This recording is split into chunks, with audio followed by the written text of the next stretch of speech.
with contracts that are being given to private companies to database your school kids, to have access to their private information. And of course, the question we have to ask now, whenever anybody wants to talk about using our information, healthcare, educational, or otherwise, who will have access to this and what will they do with it?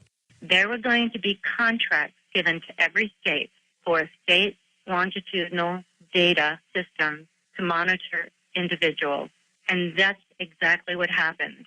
When that happened, I had gone with a group of Pennsylvania people. We went to Harrisburg, and I requested these contracts because what they are written agreements between your Department of Ed and outside contractors. I had requested all those contracts, and this is what I found. And I did a presentation in Harrisburg in October that explained the contracts, and we had the senator, chairman of the education committee there. We had representatives, and I had an aide from the governor's office there. This is what I found. Pennsylvania's contract said that we were a national model for a unique national ID, and that we were putting in place a womb-to-workplace database, birth to retirement. And what they were going to include were wages, your worth to society, human capital. How much are you worth to the government? It's how much money you make. Okay, so now we're going to add wages. They added babies. The identification of babies will be a definite factor in how Obama just announced in January free daycare. Okay, yeah, free daycare if you give your baby to research, because they are collecting all the data on your babies. So this is what I had exposed during that time. We issued a press release across the country exposing the national unique ID and what was happening. And then in December, I gave the link for everyone to look at their own contract, because this contract was given to every state to come up to speed to collect data on every individual in the United States. And this is what it is. Education is being used to create a psychometric dossier. Now let me go on to the next thing to explain what I mean about what is a psychometric dossier. Well, what I just explained in the scans, remember the attitudes, the values, the personalities? If you add attitudes, values, dispositions, along with demographic information that you get from the census, what do you have? You have a complete psychological profile on the family. So the third thing that Obama did, and Secretary Duncan, the Federal Secretary of Ed, was he created waivers and No Child Left Behind. So waivers were given to each of the states, which, of course, that is illegal, too. How can you create a waiver to federal law? Bypassing Congress again. And this is extremely important because this is how they're incorporating the attitudes and values into the federal legislation. The first thing that this waiver said, and this is called ESEA, Elementary Secondary Education Act, but it's always referred to as No Child Left Behind because that's the bill that was named whenever Bush was president. So now we have Race to the Top, which is, the funding that funds No Child Left Behind. But what this waiver did was, number one, the big push to retrain the teachers to teach Common Core. And at every waiver that I've looked at all across the country, every waiver states teachers are going to be trained to teach the Common Core. And if they do not, they will be removed. Your principals will be removed. The whole idea is that teachers must teach to the test. And you see you see controversy all over the country about the teachers complaining that they're being evaluated on how their children test.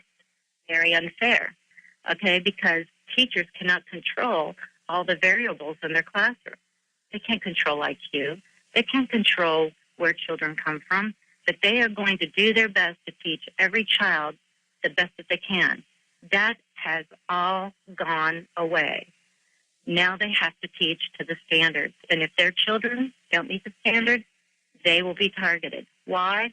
Because with a unique ID, they can cross-reference the information to every teacher, to that individual child, to see if you're teaching correctly. And if you aren't, you will be targeted. The second thing that was in this waiver, they added all of the affective domain, or the attitudes, values, opinions, and beliefs. They just referred to them as non-academic standards, or social and emotional behavioral attitudes. But there was also something else they added. They are using, within this bill, when I say they, the Department of Education, the National Center of Education Statistics, they are using special ed funds. That's IDEA, Individuals with Disabilities Education Act, to do the remediation. So now, let's think about that. Okay, if your child doesn't meet the standards for ethical judgment, for citizenship on the Common Core test, now your child has a disability. Your child has a mental health disorder. Your child can then be targeted for remediation that will be funded under special ed funds. And then the next thing that was important, because you're thinking, oh, that's just that special ed child sitting, over there, and some of them are handicapped, and some of them are ADD or whatever. No. The waiver also says all children in public school are going to be funded under Title I. How did that happen? They changed the definition of who is poor to, get this, John, educationally deprived. So if you do not meet a Common Core standard, your child is educationally deprived. Immediate target for remediation. So what happened in the past under Title I, it was for poor children, right? These are the kids who had the free and reduced lunch, the breakfast in the morning. You had to have 40% of kids who are on free and reduced lunch to be Title I.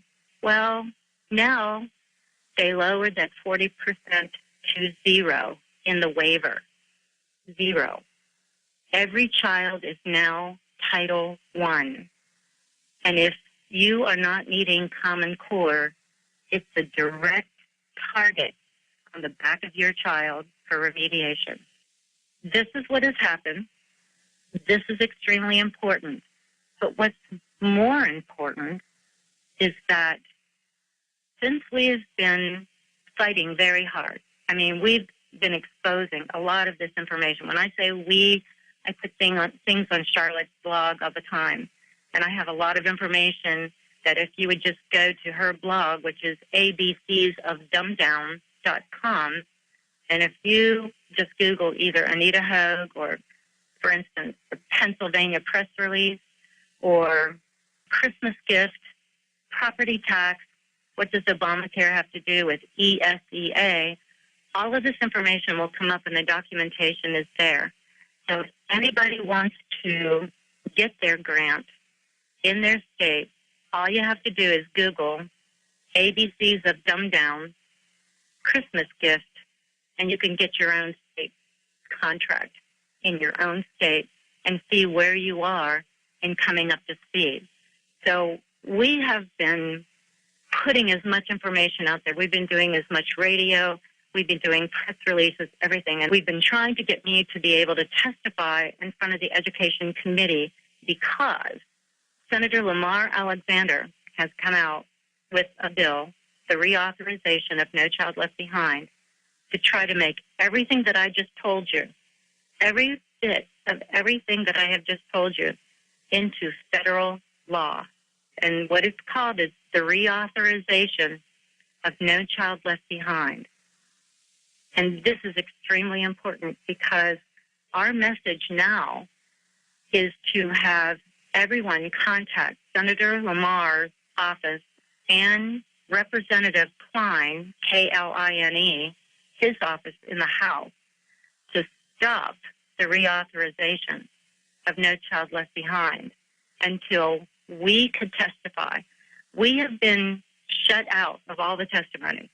We have been requesting that I get to speak in front of the committee or Charlotte gets to speak in front of the committee so that we can expose this entire agenda. And I will tell you, this is on a fast track. This is on an unbelievable fast track. We were not even told that hearings were being held. And it was supposed to be that they wouldn't be voting on this till the end of March. It turns out they've already done most of the hearings in the Senate. And we were not invited, and we have been ignored. So we want millions of emails and phone calls to go to your federal legislators and tell them to stop this legislation until parents and people on the local level can testify about this treasonous nationalizing of education. That's my update, John.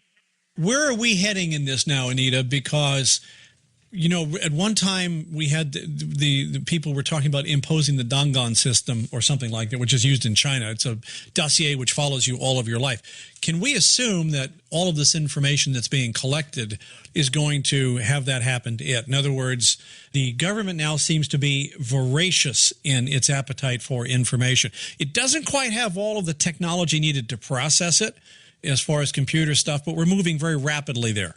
I think it's a lot further ahead than most people realize. But this is one thing that people have said to me, John.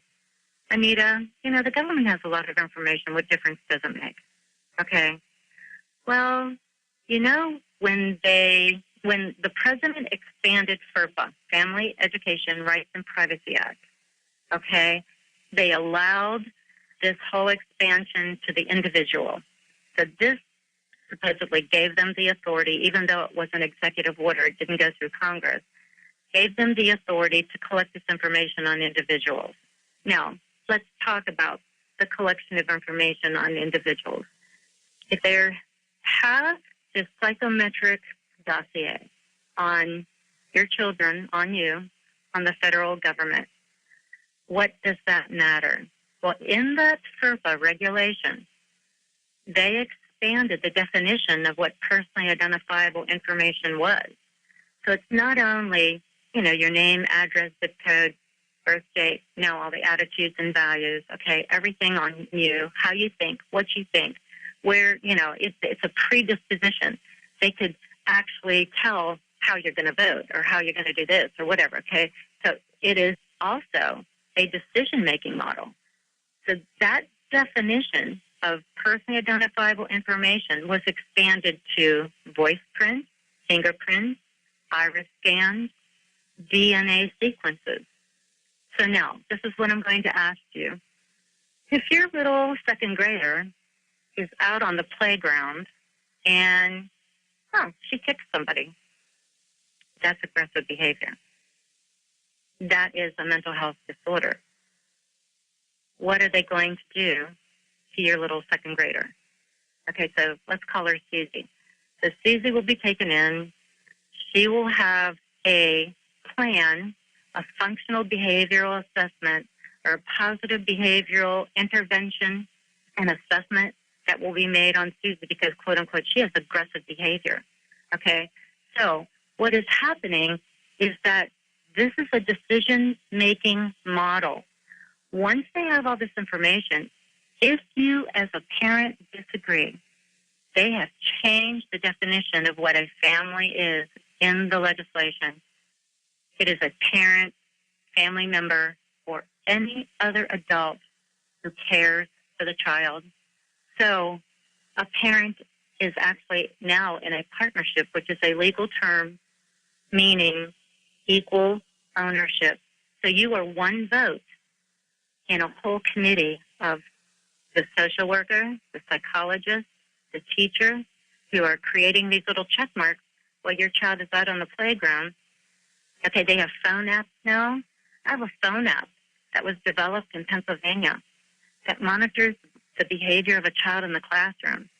You get check marks if you look out the window more than 3 seconds. If you're up against the seat and you're not listening to the teacher, you get check marks. If you turn around in your seat, if you talk out of